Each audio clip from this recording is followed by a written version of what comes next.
Hello. Please ignore that I'm in the same shirt as I was in for the last video. I am bulk filming these when I get a spare half hour. But today I'm going to be doing my August TBR, and this is going to be a little bit different to the format of how I usually do them. So usually I pick prompts from my various jars, my various things, and assign books to them. I'm going to be doing a little bit of that today, but I've also decided that I'm going to, because it's my birthday month, and that obviously means I can do whatever I like. Not that I can't anyway, because it's a TBR I set myself. But I'm going to go through my shelf, pick off some books that I'm interested in reading at the moment, and then pick from those rather than having my full physical TBR to pick from. Because sometimes it can be a bit daunting, and I end up picking books that I'm not going to read, and so on and so forth. So I'm going to go through, pick the books that are speaking to me the most, and then pick my prompt jar and see if we can match them up somewhere. But my yearly bingo board that I do in my journal is like a prompt. Let me find it. So it's like prompts, and then each number on the board is assigned to a prompt, and then I get bingos. So it's kind of more chance rather than me being able to like pick and choose the specific prompt I want to read. As you can see, I've only read 2, 4, 6, 8 books, and we're in August, so I really need to get to scratch for that. I also then have my 26 and 26, most of which I've now unhauled, which is okay because that's kind of the purpose, is to get through the books in any way, shape or form. So I think I have 1, 2, 3, 4, 5, 6 books left on there to read and haul, sort out. And then I also have my one challenge I do with my friend Chels. Where are we? My yearly challenge here. And August pick is a backlist book box pick. Say that again, Caitlin. A backlist book box pick. So as I'm going through my shelves, I will remember that and pick something that is book box pick. Anyway, enough waffling. I'm gonna go pick some books and then I'll come back and show you what we've got. Okay, so I picked quite a lot of books in the end. I just went through my shelves and thought these were the ones that sounded interesting. I'll run through them quick. First we had a little stack of paperbacks. So we've got My Year as a Fraud by Johanna Swanberg. I started this one, I'm 78 pages in and I put it back. This could be the month. The Midnight Shift by Chon Son-ran. This is like a bit of a murder mystery thriller with vampires. This time will be Our Turn by Jessie Sutanto. Fiction, sapphic, I think. Maybe a bit of historical fiction in there too. Everyone in My Family Has Killed Someone by Benjamin Stevenson. I also just figured out a really cool thing. So this is a like crime thriller, but there's a little bit of a fold here thing here. So I think you can solve it, the murder, along with them. The Alternatives by an Irish named person, you can see here. If I choose this one, I will look up pronunciation. Fragile Hopes by Lucina Coney. I bought this for the cover, complete cover by. The Someday Garden, Ashley Poston. Gorgeous Sprayed Edges. And The Pairing by Casey McQuiston. This would be a reread. And I have a short stack of hardbacks. We have The Glittering Edge by Alyssa Villar. The Very Secret Society of Irregular Witches by Sanka Mandana. Again, very limited edition. And a third very limited edition, Half City by Kate Golden. The last stack is a bit of a mixture. The first few are library books. So we have The Accidental Tourist by Anne Tyler. The Subtle Art of Folding Space by John Chu. Days of Light by Megan Hunter. The Thorn Queen by Sasha Payton Smith. And My Other Half by Emma Nanami Strenner. And then lastly we have 2 proof copies. I've got Immortal Rose by Alexandra Bracken and The Poison Daughter by Sheila Masterson. And they both come out in August, hence why they're on this list. So okay, quite a stack there. I also just realised I forgot my TBR jars, so give me a second. So we have my prompt bingo jar with all the prompt bingo prompts in, obviously. And then my little Sarah J Maas jar here has some other prompts in, that in case I just carry on wanting to pull prompts, I have this as a backup. I also take part in the Roll for Reads D&D inspired readathon by Tory, but it's a D&D inspired readathon where you make a character, you pick their class, and then you roll 3 d20s to get some prompts, and then read books for those prompts. I tend to do 3 a month. I'll show you my July spread actually. I'm going more scrapbooky this year with my TBR, with my journal. So I've got a really cute little green inspired page for that, and I tend to do something similar each month that I take part. Like the month before this was it. So yeah, I tend to do 3 prompts for that, and then it doesn't matter to me if they overlap with my normal prompts as well. First up though, I'm going to pick my book for backlist book box pick for my readathon with my friend Chelsea. So we have done a year-long challenge where we've picked 12 prompts that we assigned then to a month, and then each book you read gets you points. So the main prompt will get you 10 points, any other books you get will earn you a point. If you buy books you get minus points, if you unhaul books you get plus points, things like that. So it's just a point-based readathon. The more you read, the more points you get. At the end of the year you need 150 points to complete the challenge. Win a prize, probably books. So I'm going to pick one of my special editions for this. For it to be a backlist, I'm not going to do Half City by Kate Golden because that came out this year, so that's not backlist enough for me. But these two I've had for quite a while. So Secret Society for Irregular Witches came out in 2022. Oh my gosh. The other one, I think this came out last year, 2025. So I'm going to go with The Very Secret Society of Irregular Witches by Sango Bandana, because this is truly backlist. This is 2022, special edition from Fairy Leo. I want to say this was in their adult. I don't remember what this was in. It might have just been one that, you know, when you're subscribed to them you can purchase books separately. I can't remember, but anyway, it's very pretty. It's got a gorgeous foiled cover there, and like a gradient sprayed edge. This one then follows Mika Moon, who she's one of the few witches in Britain. She's lived by 3 rules: hide your magic, keep your head down, and stay away from other witches. An orphan raised by strangers from a young age, Mika is good at being alone and she doesn't mind it, mostly. But then an unexpected message arrives begging her to travel to the remote, mysterious Nowhere House to teach 3 young witches, and Mika jumps at the chance for a different life. Nowhere House is nothing like she expects, and she's quickly tangled up in the lives of secrets of its quirky, caring inhabitants. And with Jamie, the handsome, prickly librarian who would do anything to protect his charges, and who sees Mika's arrival as a threat, an irritatingly appealing threat. As Mika finds her feet, the thought of belonging somewhere starts to feel like a real possibility. Magic isn't the only danger in the world, and soon Mika will need to decide whether to risk everything to protect the found family she didn't know she was looking for. So, found family, buzzword, for me. This is also on my 2026 TBR, so that's double. And yeah, it's just been one I've been meaning to get to. I've seen a few more reviews about it again recently, positive reviews, so yeah, very excited for it. Okay, now I'm going to pick from my TBR jar for a few prompts. I don't really know how many to do. I think I'm going to do 6 prompts overall, or 6 books overall, so we'll just see, I guess.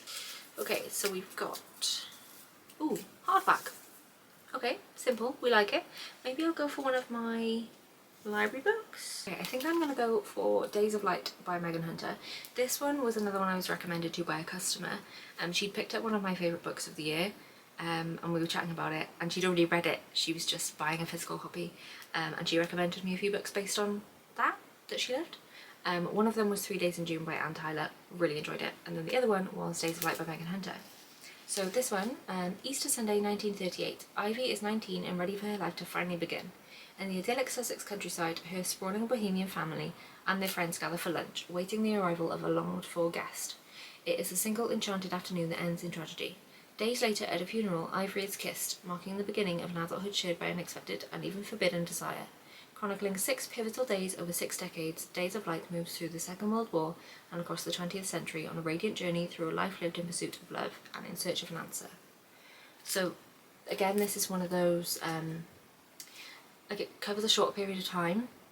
I tend to like that, so like books that cover a week or a few days. This one obviously covers multiple years, but it's just 6 days, 6 pivotal days over those years, over 6 decades. So yeah, quite a sweeping story I think it's going to be. It's not that long either, it's under 300 pages. But yeah, very intrigued very intrigued to read this one. Go with this one. We've got, ooh, a good dedication. Okay, book with a good dedication. Let's just pick up some random books. I love that. The pairing just says, for pleasure. It's a great one, actually.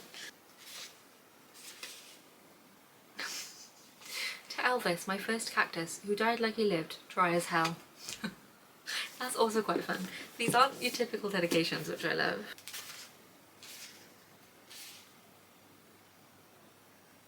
That's cute, but not my fave.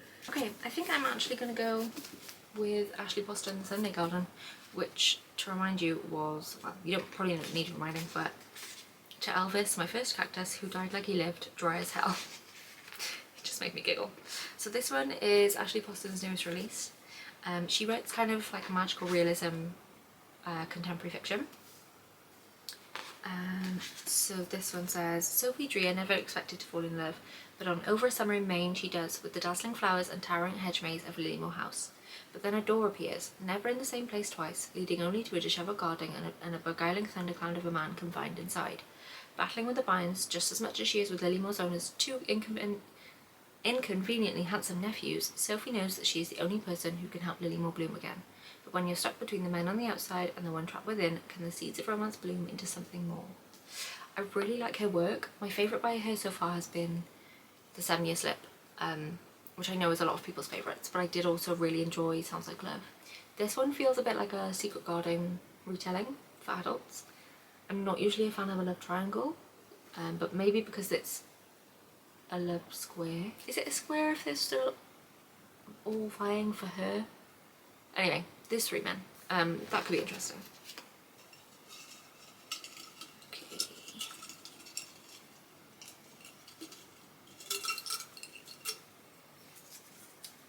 Next up then we have... Okay, this works really well. Finish a book you've set aside. And this works well because...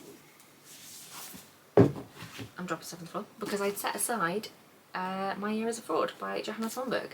Like I said, I'm 78 pages in. There's nothing wrong with it. I just took it on a day trip, read the 78 pages while I was there, and then never carried on. But in this one, we follow Cassie. So it says, there's no health guru in Sweden better than Cassie. Couples therapy, puppy yoga, full moon rituals. She's got everyone in the remote village of Backen covered.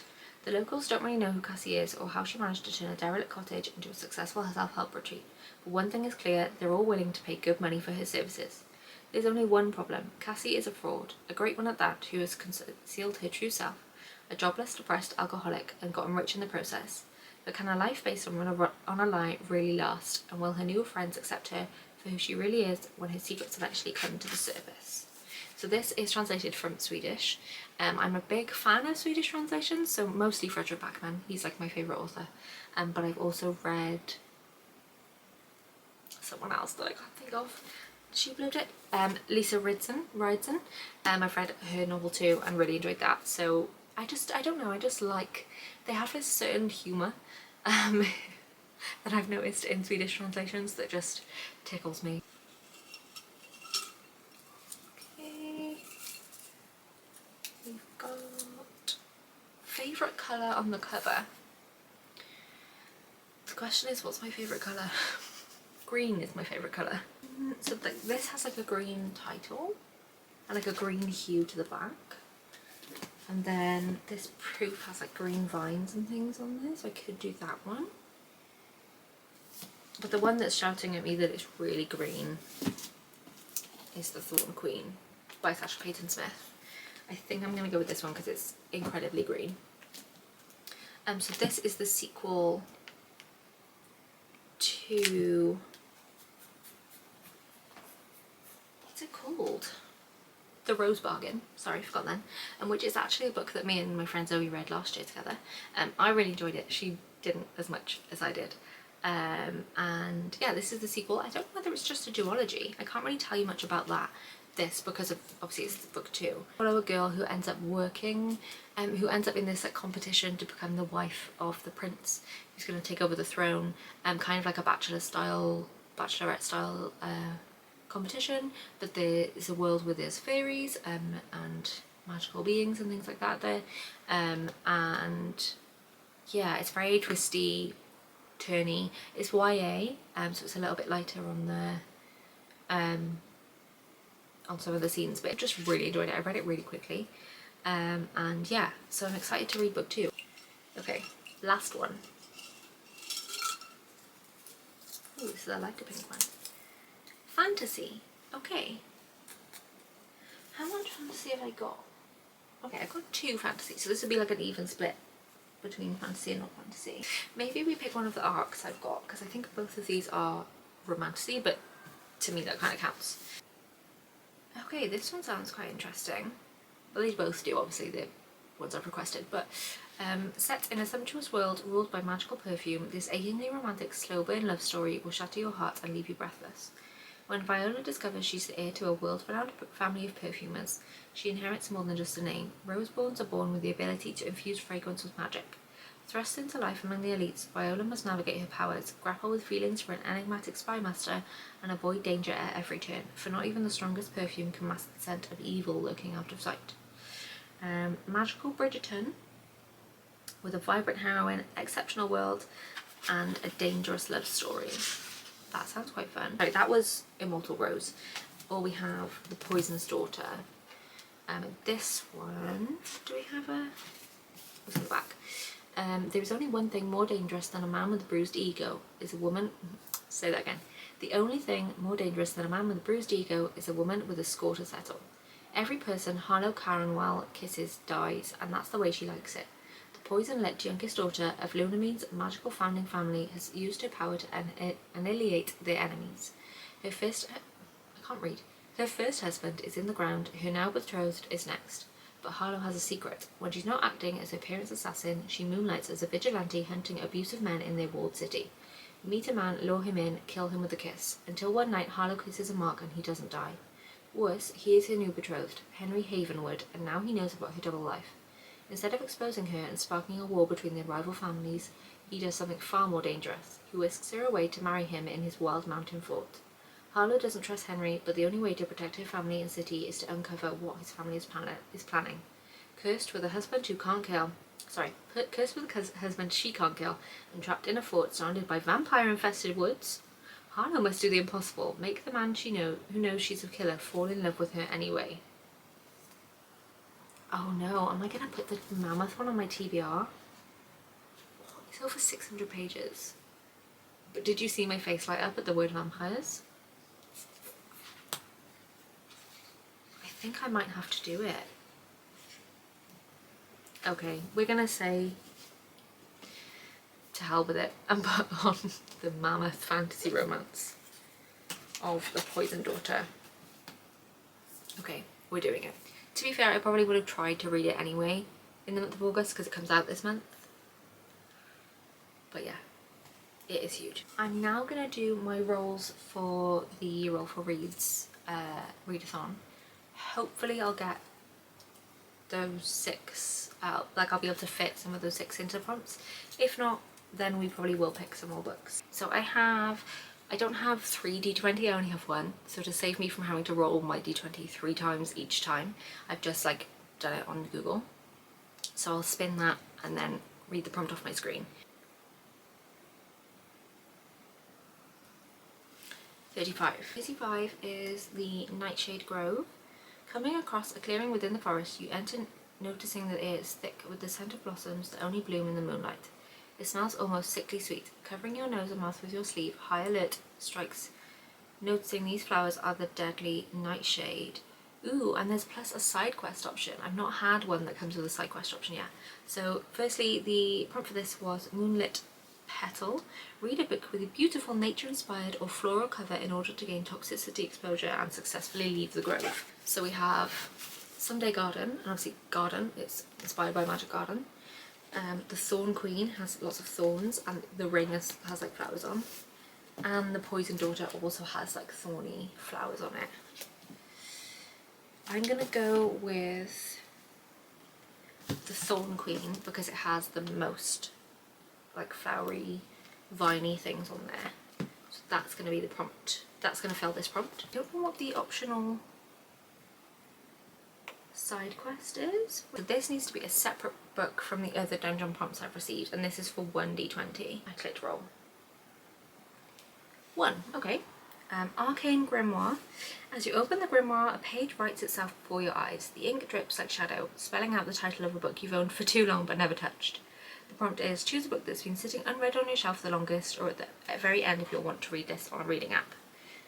That works perfectly for us again, because I'm going to go with Song of Madana's The Very Secret Society of Irregular Witches, because as we established last time, it's been on my TBR for like 4 years.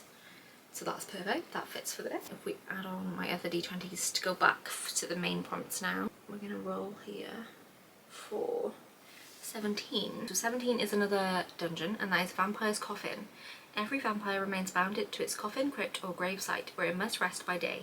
A vampire can move its burial by transporting its coffin or a significant amount of grave dirt to another location. Some vampires set up multiple resting places this way.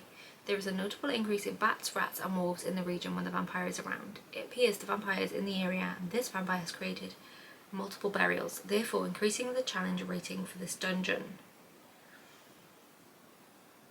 Okay, so there's 2 prompt options. We've got prompt 1 is a vial full of blood, something you're deeply drawn to, let desire pick your next read.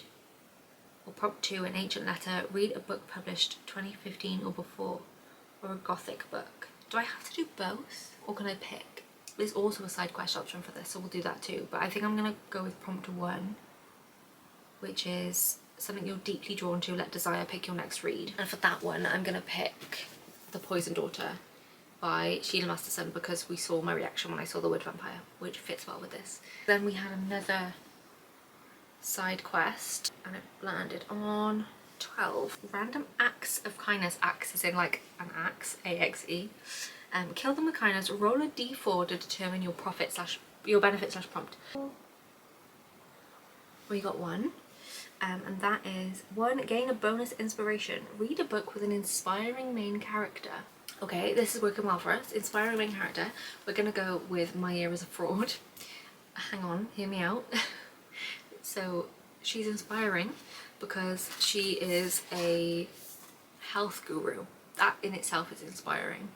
And yeah, the fact that everybody kind of like loves her and she's become this really successful health guru from basically nothing is inspiring. I know it's very loose and technically she's a fraud, but I think it's going to be fun, so we're going to go with this. 15. So 15 is the Sprite Forest. Sprites build little villages in the boughs of trees and willing treants. Massive tree-like monsters in verdant glades brightened by moss, wildflowers and toadstools. Wild nature thrives and the sprites allow no trespassers. Complete in a way you stomp into this forest. A swarm of 500 sprites and 5 treants begin to move into your line of sight out of the emerald shadows. They seem very angry. Roll your d20 to determine your Sprite Forest prompt. If you receive 15 or above, please read the Peacemaker prompt. Below, please read the Forest Destroyer prompt. Ooh, so we're rolling again for something else. We've got a 19, so 15 or above would be the Peacemaker prompt. Peacemaker, they lead you down a misty path where you're able to speak to the spirit of the forest. Walking down the lost and wandering misty path, you encounter memories that make you question who you are to test your character. Read a book where the main character is searching for meaning for someone or for a way home. Okay. With that one, we're going to go with Someday Garden, because she is searching for, well, in the sense of it's like romance and there's someone trapped. So are they searching?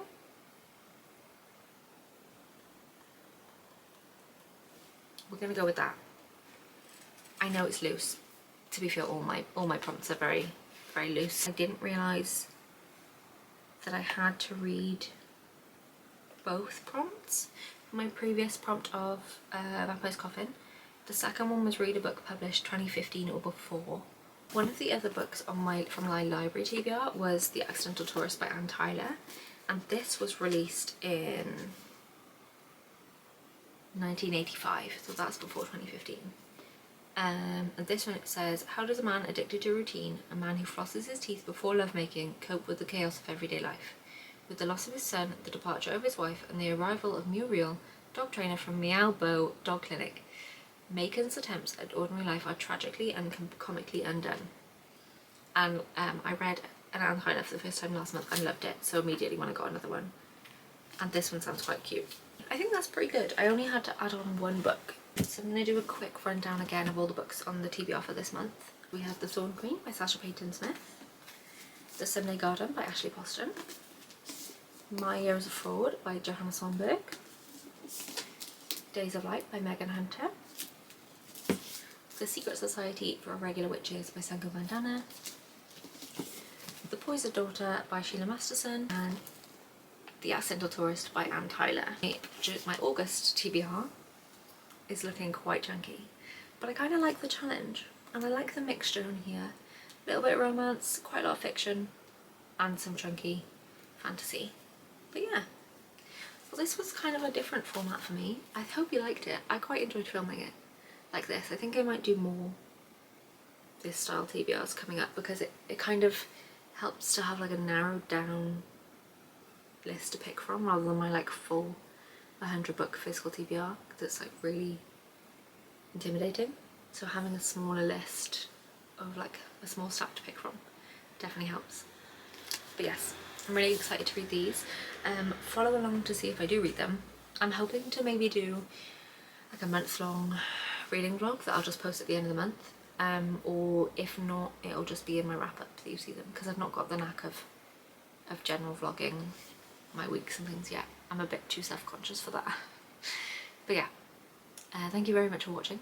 Please feel free to give me a like and to subscribe if you want to see me up about more books, but I will see you again in another video.